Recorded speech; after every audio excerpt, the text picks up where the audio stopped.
Movie की starting में एक सीक्रेट अंडरग्राउंड लैब से एक लड़का बाहर निकलता हुआ दिखाया जाता है।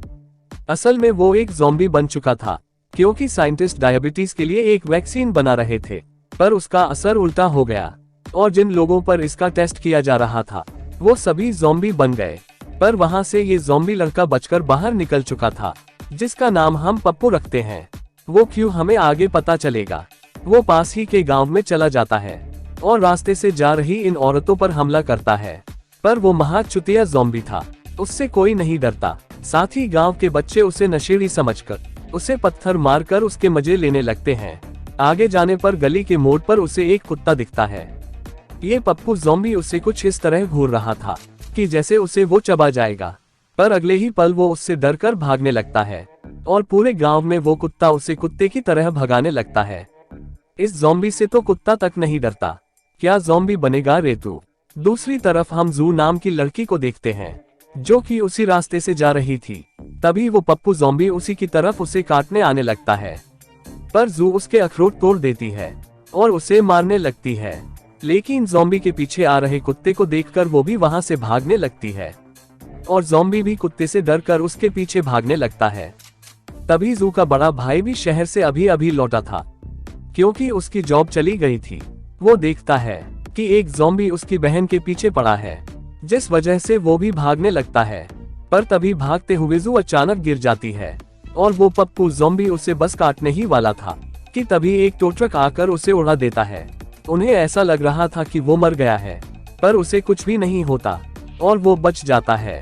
पर कुत्ते की आवाज सुनकर वो वहां से झट से कट लेता है और कुत्ते से बचने के लिए वो पासी में बने हुए एक पब्लिक टॉयलेट में जाकर छुप जाता है, जहां आवाज सुनकर ये बूढ़ा आदमी आता है और उसे तब हमारा पप्पू ज़ॉम्बी काट लेता है।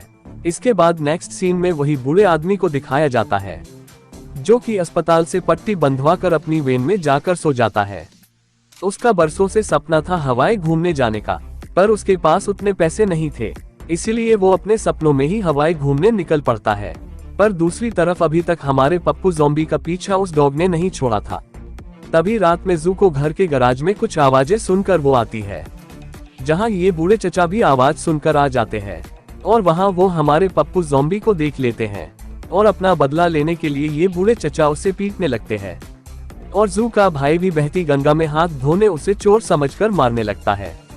पर इसी दौरान वो एक लोहे के रोड पर जाकर गिर जाता है, जो कि उसके जिस्म के आर पार हो जाती है। तब वहां जू की पूरी फैमिली भी आवाज सुनकर आ जाती है। तब उन्हें लगता है कि ये तो मर गया, पर वो उस रोड से अपनी बॉडी को निकाल लेता है और उनकी तरफ बढ़ने लगता है, जिससे डरकर वो सभी घबराकर गैराज के दरवाजे को बंद कर देते हैं और उसे अंदर कैद कर लेते हैं।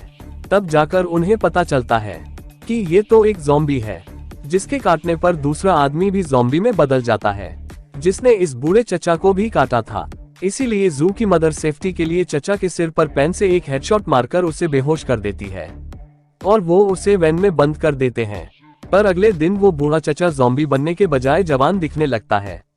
वही जो कि मॉम सोचती है कि ना रहेंगे ज़ॉम्बी के दांत और ना ही वो किसी को काटेगा, इसीलिए वो एक प्लायर से उस पप्पू ज़ॉम्बी के सारे दांत तोड़ देती है। वही उस बूढ़े चचा की चढ़ती जवानी देखकर अब गांव के सारे बूढ़े चचा के पीछे पड़ जाते हैं और उससे पूछने लगते हैं कि उसकी जवानी का राज क्या है। तब वो बताता है कि मुझे एक ज़ॉम्बी ने काट लिया था, जिससे मैं इतना जवान हो गया। तब वो सभी बूढ़े भी जवान होना चाहते थे, इसीलिए वो चचा को पैसों का लालच देते हैं और पैसों के लालच में चचा भी मान जाता है और रात में सभी को गैराज के पास ज़ॉम्बी से कटवाने बुला लेता है। पर गैराज में आने पर वो देखता है कि उस ज़ॉम्बी के सारे दांत टूट चुके हैं, जो कि जू की मॉम नहीं तोड़े थे। अब वो इन बूढ़ों का कैसे कटवाता, और उस जगह पर सारे बूढ़े भी आने लगे थे, इसीलिए वो चचा अपने पुराने नकली दांत लाकर उस ज़ॉम्बी के मुंह में लगा देते हैं और एक एक करके ज़ॉम्बी से सभी बूढ़ों का कटवाने लगते हैं और इससे वो अच्छा खासा पैसा भी कमा लेते हैं। अगले दिन गांव के सभी बूढ़े भी जवान हो गए थे, पर वही वो बूढ़ा चचा हवाई घूमने के चक्कर में सारे पैसे लेकर रफू चक्कर हो गया था। पर अब इस ज़ॉम्बी से अपना कटवा कर जवान होने वाली बात हर तरफ आग की तरह फैल जाती है और भी ज्यादा लोग उस ज़ॉम्बी से अपना कटवाने के लिए आने लगते हैं और जल्द ही वो लोग और भी ज्यादा पैसा कमा लेते हैं। पर वक्त के साथ अब जू हमारे पप्पू ज़ॉम्बी से प्यार करने लगी थी उसे ये भी एहसास हो जाता है कि मेरी फैमिली पैसों के लिए इसके साथ कितना बुरा कर रही है। साथ ही वो ज़ॉम्बी भी ज़ू को पसंद करने लगा था। पर कुछ दिनों बाद दिखाया जाता है कि जिन बूढ़ों ने ज़ॉम्बी से अपना कटवाया था, अब वो भी ज़ॉम्बी बनकर लोगों पर हमला करने लगे थे और हर तरफ ज़ॉम्बीज़ लोगों पर हमला कर रहे थे। किसी तरह ज़ू की फैमिली उन ज़ॉम्बीज़ से लड़कर खुद को बचाते हुए उस गांव से बाहर निकल जाती है। पर जो के बड़े भाई को भी ज़ॉम्बी ने काट लिया था, जिस वजह से वो भी अब ज़ॉम्बी बन चुका था। पर गांव से बाहर निकलने के बाद वो उस बूढ़े चचा को देखते हैं, जो कि मस्त घूमने के बाद वापस आ चुके थे। पर उसे ज़ॉम्बी ने सबसे पहले काटा तो था, पर वो अभी तक ज़ॉम्बी नहीं बना था। इसीलिए ज़ू की फैमिली समझ जाती है कि चचा में इस ज़ॉम्बी वायरस का एंटीडोट है, जिससे हम ज़ॉम्बी बने सभी लोगों को ठीक कर सकते हैं। वो उसे पकड़ लेते हैं और अब चचा से ज़ॉम्बीज़ का कटवाने लगते हैं, जिससे सभी ज़ॉम्बी ठीक भी होने लगते हैं। साथ ही वो हमारे पप्पू ज़ॉम्बी को भी ठीक कर देते हैं, जो कि उनकी इस काम में मदद करने लगता है। और वहाँ एक बड़ी सी ज़ॉम्बीज़ की लाइन को हम देखते हैं, जो कि अपना इस बूढ़े चचा से कटवाने आए थे। और यही इस फनी ज़ॉम्बी मूवी का एंड होता है। Thanks for watching.